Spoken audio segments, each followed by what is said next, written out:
A Turquia de hoje é uma fascinante mistura de grandes e agitadas cidades e áreas agrícolas férteis e ricas, onde as uvas crescem sob o céu azul.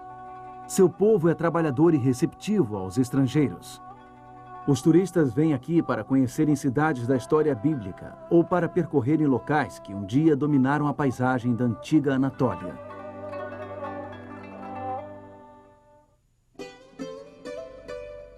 O apóstolo João passou seus últimos anos em uma ilha rochosa não muito longe das margens ocidentais da Turquia. Desta ilha, ele escreveu aos novos cristãos de 7 grandes centros. Muitos estavam sofrendo perseguição e opressão por parte do Império Romano. No programa de hoje, iremos até as ruínas da cidade de Éfeso e analisaremos a carta que João escreveu para os cristãos dali. Este lugar entre a Europa e a Ásia, hoje chamado de Istambul, tem milhares de histórias para contar. Dramáticas histórias sobre o conflito de impérios e a colisão de crenças. Mas viemos à Turquia em busca de uma história em particular. Ela aconteceu há 2000 anos. Nós vamos acompanhar algumas das mais importantes cartas da história até seus 7 locais de destino, nesta parte do mundo, denominada Ásia Menor. Essas cartas contêm prescrições para pessoas com problemas, todo tipo de problemas. Nestas cartas encontraremos remédios para aliviar corações feridos.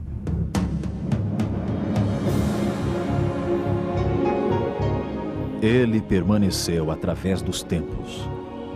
O livro de Deus, a Bíblia. Indispensável em nosso mundo complexo. Está escrito, transmitindo esperança ao redor do mundo. Apresentado por Mark Finley. Hoje, um importante passo para trás. Eu apreciei a viagem de 3 horas e meia saindo de Kusadasi, com o vento soprando em meu rosto e o magnífico céu azul refletido no mar Egeu. A ilha de Patmos fica a 80 quilômetros da costa da Turquia. Nos dias de João, era uma colônia penal, um lugar para exilar pessoas no canto do vasto Império Romano.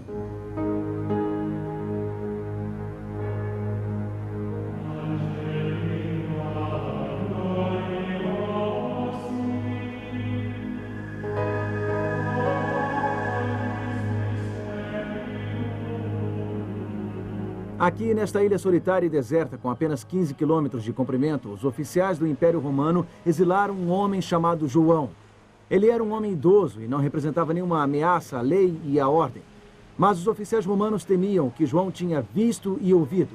Seus olhos ainda brilhavam com a visão do homem mais revolucionário da história humana.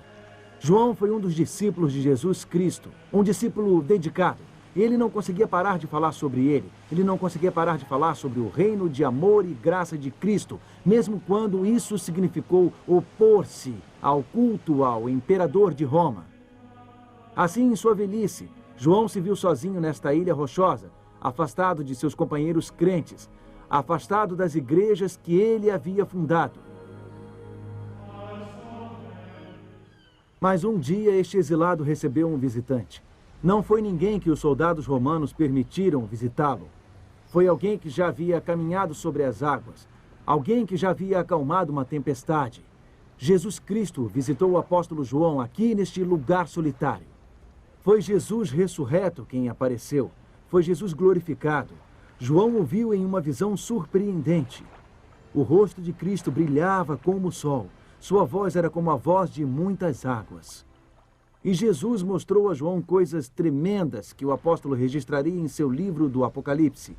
Coisas tremendas sobre como a história atingiria seu clímax no reino celeste de Cristo. Jesus também passou a João mensagens especiais a serem transmitidas. Mensagens a 7 igrejas muito amadas por Deus. 7 igrejas que João não mais podia visitar pessoalmente.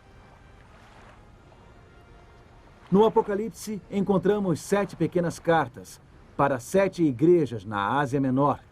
Eram congregações que enfrentavam uma série de desafios. Algumas eram sadias e prósperas, algumas estavam em crise, algumas estavam quase mortas. E João transmite a mensagem de Cristo a estes grupos de pessoas Cada carta é uma espécie de receita prescrita pelo grande médico. Jesus está dizendo, é isto que deviam fazer. É assim que podem solucionar o problema. Bom, uma prescrição do maior médico da história é algo muito valioso.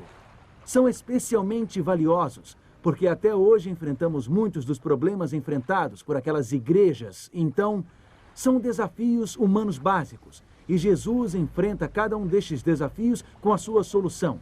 Aqui está a receita divina para a cura. 7 cartas.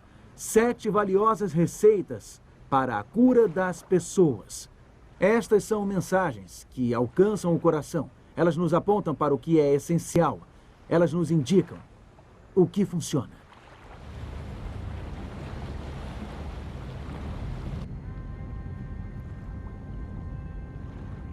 Existem 2 razões por que vemos esta parte do mundo. Primeiro, apesar das 7 igrejas indicadas no Apocalipse não mais existirem, a mensagem que o nosso Senhor lhes deu é relevante agora, para o novo milênio. Embora tenha sido dada no passado, ela se aplica ao presente. O conselho dado àquelas igrejas é o conselho que precisamos em nossa igreja hoje. A instrução de Deus para os cristãos do primeiro século fala com um significado ainda maior para os cristãos do século XXI. Ao longo da Bíblia, o número 7 simboliza a perfeição.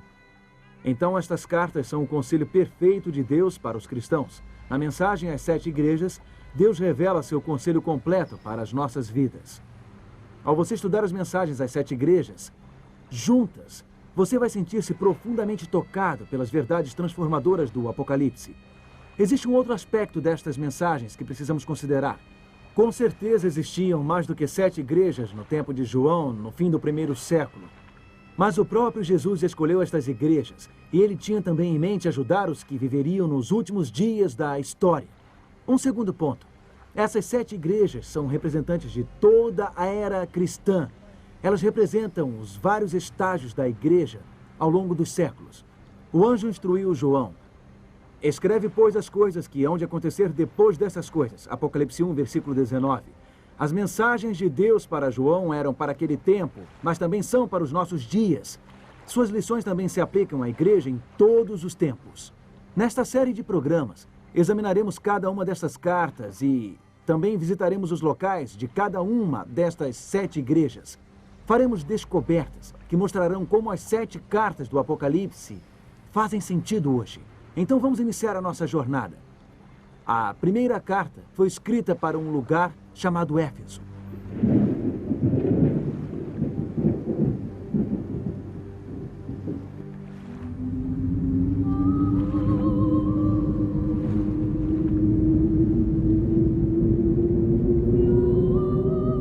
Éfeso era uma das cidades mais orgulhosas do Império Romano. Orgulhosa de sua grande biblioteca e teatro e do famoso templo de Ártemis. Era a capital da Ásia Menor e um centro comercial importante. Hoje é considerada a cidade antiga mais bem conservada da Turquia, embora seja apenas um reflexo de seu glorioso passado. As belas e grandiosas ruínas ainda atraem muitos turistas que apreciam sua beleza, apesar dos danos causados pelo tempo. Arqueólogos tentam reconstruir como deve ter sido a vida aqui nos dias do apóstolo Paulo e de João, pois ambos viveram aqui. Éfeso possui uma história extraordinária. A palavra Éfeso significa desejável. A igreja no século I se destacou por seu zelo e pureza doutrinária. Cheios do Espírito Santo, os cristãos do Novo Testamento falavam de Cristo em toda parte. As forças do inferno foram abaladas, milhares aceitaram a Cristo. Falando sobre o rápido crescimento do cristianismo, um escritor romano disse: vocês estão em toda parte, em nosso exército, em nossa marinha, em nossas lojas, em nossas escolas, em nossas prisões, em nossas casas. Vocês estão até mesmo em nosso Senado. Nos primeiros séculos, o cristianismo cresceu rapidamente. O grande teatro de Éfeso comportava 25 mil pessoas. Ele costumava ficar lotado para as peças dos escritores clássicos gregos e romanos. Um dia, há muito tempo, essas pedras ecoaram altos gritos, clamores apaixonados, mas não eram as vozes dos atores. Uma multidão furiosa havia se reunido. Eles gritavam: "Grande é a Diana dos Efésios."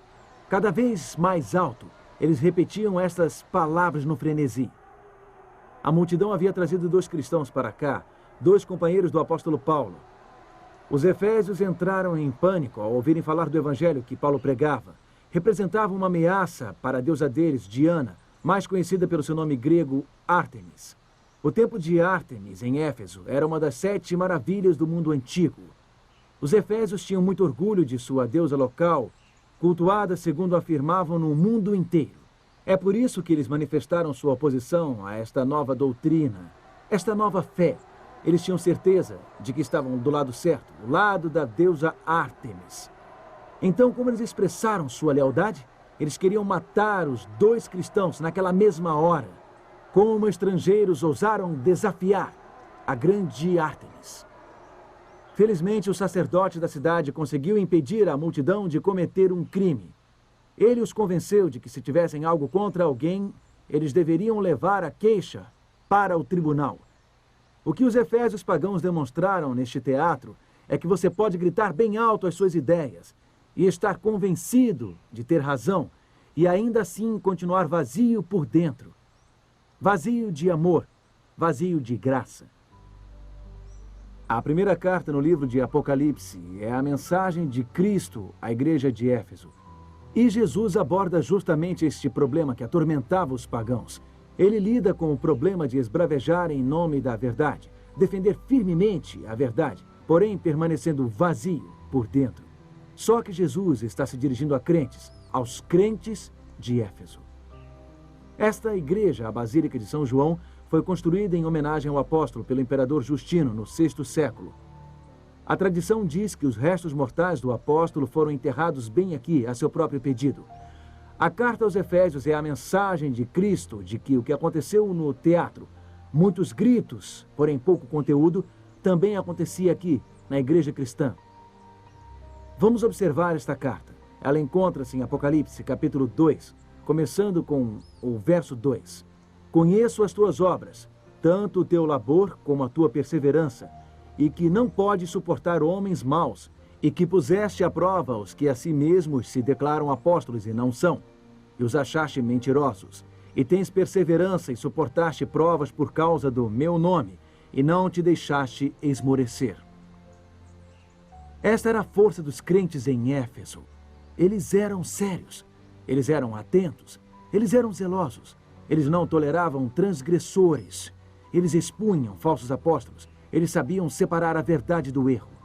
O versículo 6 reconhece que os cristãos efésios odiavam as obras de uma seita conhecida como Nicolaítas. Estes crentes defendiam firmemente a verdade, a doutrina correta. Eles eram contra a acomodação. Eles viam os erros com clareza, mas o que eles não viam muito bem era o que estava acontecendo em seus corações. Ouça o versículo 4. Tenho, porém, contra ti que abandonaste o teu primeiro amor. Os efésios haviam perdido o seu primeiro amor. Quando eles aceitaram Cristo e experimentaram a sua graça, Deus lhe encheu de amor. Isto é o que acontece com as pessoas que aceitam a Cristo. Eles se enchem de devoção a Cristo. Mas agora, depois de algum tempo, esse primeiro amor havia esfriado. Eles ainda defendiam a verdade da graça de Deus. Eles se tornaram habilidosos em expor qualquer um que se desviasse da doutrina correta. Mas eles não estavam mais agindo em amor. E, como consequência, estavam correndo o risco de se tornarem como aquelas pessoas no teatro, esbravejando em defesa de uma causa, proclamando sua lealdade, porém vazias e frias por dentro.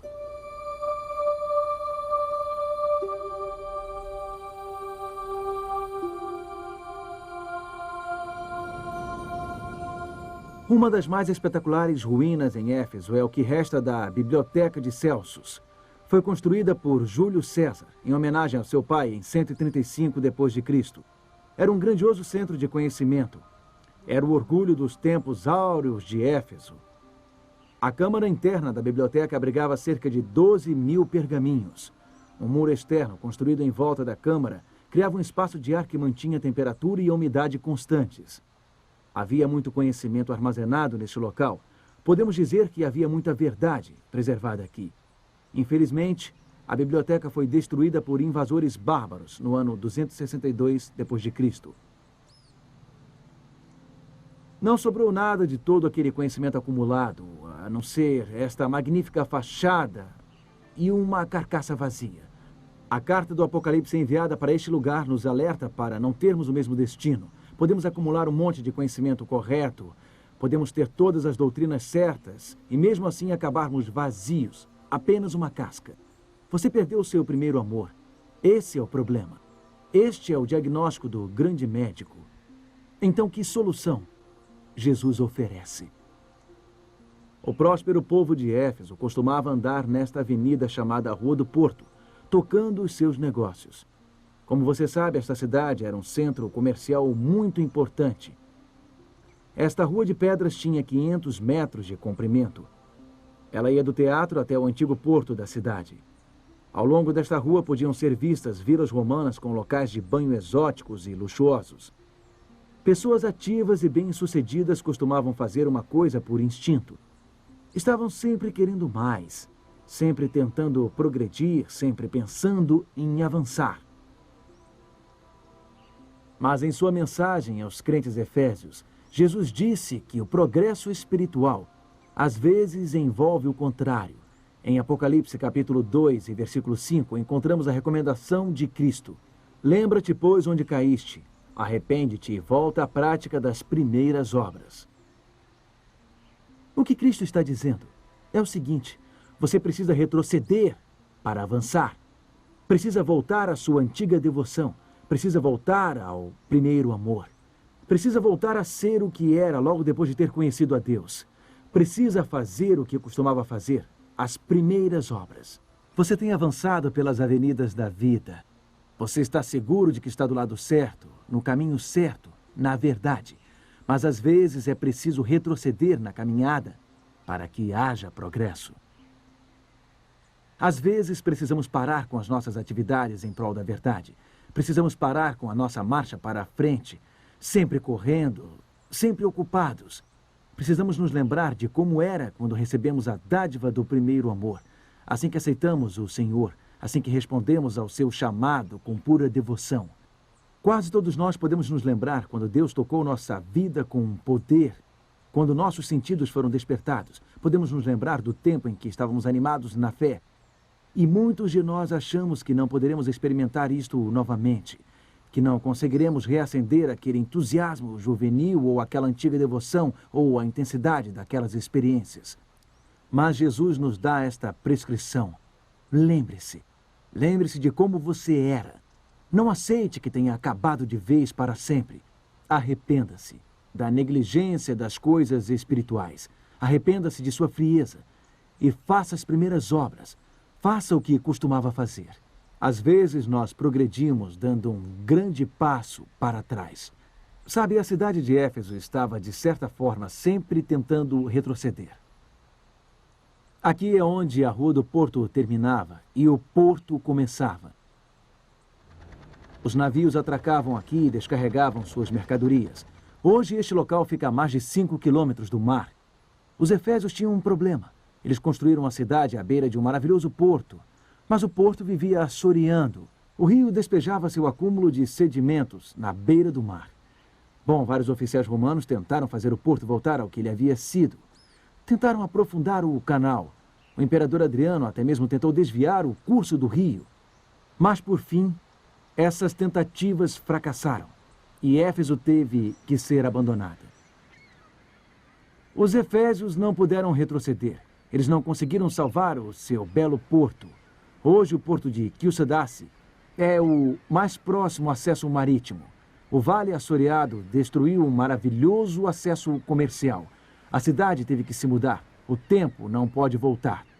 Mas na vida espiritual, nós podemos voltar atrás. E podemos fazer isso graças a Cristo, a água da vida. Podemos enfraquecer na fé. E podemos perder a nossa devoção, mas Cristo não muda. A água da vida não se altera. Como Hebreus capítulo 13, versículo 8 nos diz, Jesus Cristo, ontem e hoje é o mesmo e o será para sempre. Cristo ainda é capaz de nos inspirar intensa devoção, ainda é capaz de nos encher de amor. Mas no curso natural dos acontecimentos, nossa vida espiritual costuma assorear. Fica obstruída pelas tarefas cotidianas, oprimida pelos afazeres do dia a dia e preocupações. Então lembre-se do que Jesus, a água da vida, aconselha. Retorne ao primeiro amor. Faça o que costumava fazer. O que você fazia assim que conheceu a Deus? O que as pessoas fazem logo após a conversão? Costumam conversar muito com Deus, costumam ouvir muito a Deus, estudar muito a sua palavra. Elas mantêm linhas diretas de comunicação com Deus através do estudo da Bíblia e da oração. Em outras palavras, não fazem apenas obras religiosas, não se ocupam apenas em defender a verdade ou expor o erro. Elas se concentram em cultivar uma conexão direta com Deus, com Cristo. Esta é a vida espiritual que faz diferença. E na vida espiritual podemos mudar para o porto seguro, podemos mudar para perto da água da vida. Não precisamos ficar a 5 quilômetros de distância, assoreados. Jesus, a água da vida, continua o mesmo. Ele continua a mesma fonte de vida espiritual. Só precisamos beber de sua palavra. Só precisamos manter uma conexão direta com ele. O que Jesus está nos dizendo nesta mensagem aos Efésios é que, a fim de sentirmos o que antes sentíamos, precisamos fazer o que antes fazíamos. Ações saudáveis conduzem a emoções saudáveis. Podemos redescobrir esse primeiro amor, restabelecendo esta conexão direta.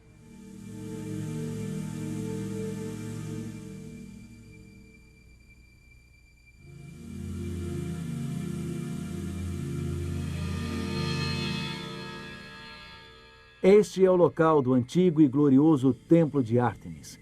A construção original tinha 130 metros de comprimento e 18 metros de altura, com 120 colunas. Infelizmente, esta única coluna é tudo o que resta de uma das 7 maravilhas do mundo antigo.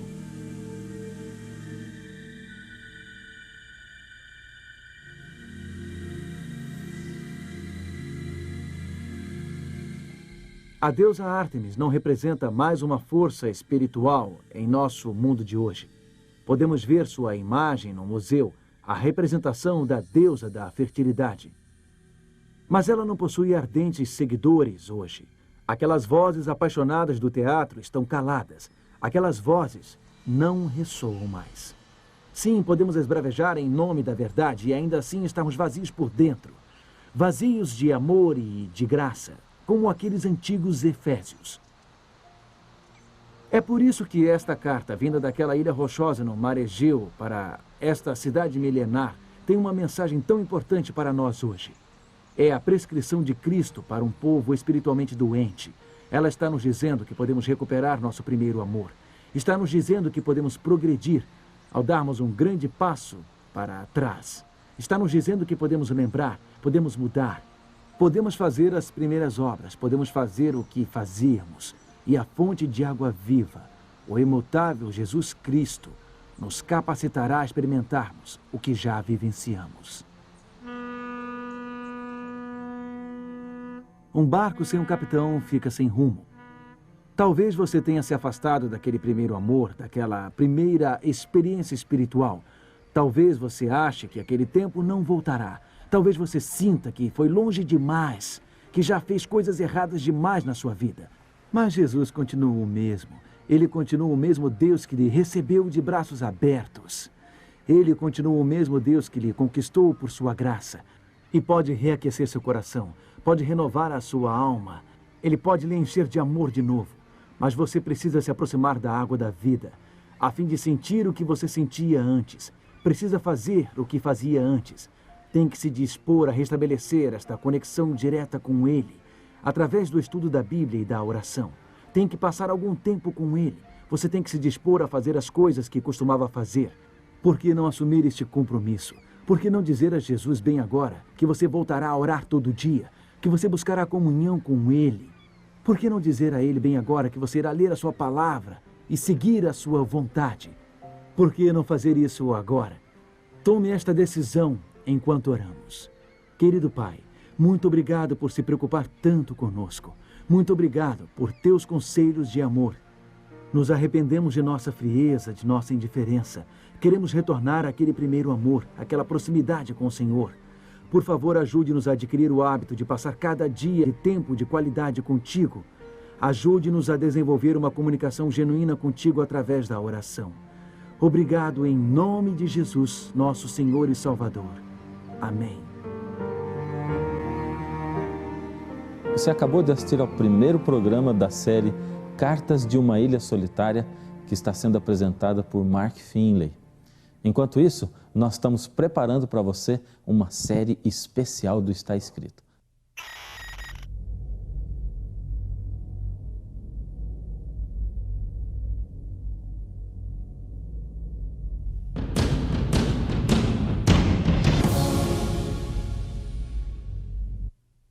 Você que é doador do Está Escrito já deve ter recebido cartas do pastor Williams Costa Júnior contando como Deus tem guiado e abençoado esse ministério. Recentemente, uma doadora que mora na cidade de Niterói, estado do Rio de Janeiro, entrou em contato conosco e disse que o maior sonho de sua vida seria conhecer pessoalmente o pastor Williams. Em atenção a esse pedido tão especial, pastor Williams e sua esposa Sonete visitaram Dona Emelina, uma senhora de 87 anos que é doadora do Está Escrito desde 99. Ela é mãe de 5 filhos, 10 netos e 8 bisnetos. Você é filha dela? Como vai? É, parece muito. Prazer, viu? Forte na luta? Durante a visita, o pastor Williams conversou sobre os desafios do programa Está Escrito. Como é que a senhora se sentiu quando o programa saiu daqui do Rio de Janeiro? Porque ficou um tempo que a senhora ficou ajudando o programa. Fiquei triste da vida, fiquei chateada. E a senhora não desanimou de doar porque o programa saiu? Ah, claro que não. Falei, passa onde for, tá ganhando alma. No final, o pastor Williams e sua esposa agradeceram a enorme contribuição desta fiel doadora do programa Está Escrito. O encontro foi concluído com uma oração. Querido Deus e Pai, nós te agradecemos pela vida da dona Emelina. Amém, Senhor. Nós te agradecemos pela inspiração que ela é e por sua fidelidade, ajudando o programa Está Escrito. Abençoa sua vida, sua família, seus filhos. Dá-lhe saúde, Senhor, e que todos nós possamos ser inspirados por sua dedicação e por sua fidelidade. É o que nós te pedimos em nome de Jesus. Amém. Obrigada, meu Deus, que você me realizou mais esse sonho, Senhor. Agora vou morrer feliz. Amém. Esta alegria de poder doar para o programa Está Escrito pode ser sua também. O programa depende de você. O Está Escrito é um ministério de fé, por isso sua doação é indispensável. Um passo muito grande foi dado esse ano quando decidimos voltar com o programa nas maiores capitais do Brasil. E este é um grande desafio e contamos com você. Porque eu fiz um voto de dar até morrer. Deus me dá tanto, por que eu não vou dar para ele? Então eu não vou parar. Agora o dia que não for mais é para eu morrer.